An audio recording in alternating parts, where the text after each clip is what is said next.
तर आज आमच्या दुपारच्या जेवणात होतं कोळंबी फ्राय आणि बांगड्याचा रस्सा। तर बांगड्याचा रस्सा करायचा कसा हे तुम्हाला आज मी दाखवणार आहे। तर आणि नेक्स्ट व्हिडिओ असणार आहे या कुरकुरीत फ्राय कोळंबीचा। पण त्याआधी तुम्हाला कमेंट करणं कंपल्सरी आहे, कारण कोणी कमेंट नाही करत आहे। मग मला कळणार कसं की माझे व्हिडिओ तुम्ही बघताय, तुम्हाला आवडतात म्हणून। चला रेसिपीला सुरुवात करूयात। एकदम सोपी रेसिपी आहे। पहिले तर आपल्याला एक वाटीभर पाणी घ्यायचं आहे, गरम पाणी। त्यामध्ये 2 चमचे धने, 1 चमचा बडीशेप आणि 3 ते 4 बॅडगी मिरच्या ज्या तिखट नसतात त्या आपल्याला 10 मिनिटं तरी भिजवून घ्यायच्या आहेत। इथे वाटण्यासाठी आपल्याला 2 कांदे, अर्धा वाटी ओलं खोबरं, थोडी कोथिंबीर, आलं, 7-8 लसूण पाकळ्या आणि आपण ते जे भिजवलं होतं ना वाटण ते सगळं आपल्याला एकत्र एकदम पेस्ट बारीक करून घ्यायची।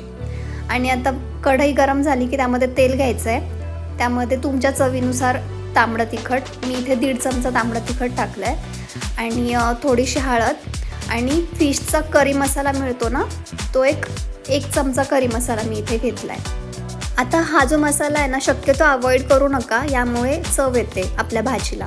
आता हे थोडंसं परतलं ना की त्यामध्ये आपण वाटून घेतलेलं जे वाटण होतं ते छान तेल सुटेपर्यंत परतायचं आणि थोडं तेल सुटलं की मग त्यामध्ये मीठ टाकायचं चवीनुसार आणि गरम पाणी ओतायचं आपल्याला, थंड पाणी नका ओतू, गरम पाणी ओतायचं आहे। तुम्हाला जशी कन्सिस्टन्सी हवी आहे भाजीची तेवढं पाणी तुम्ही ओतू शकता आणि जेव्हा उकळी येईल ना तेव्हा माशाचे पीस त्यामध्ये सोडायचे।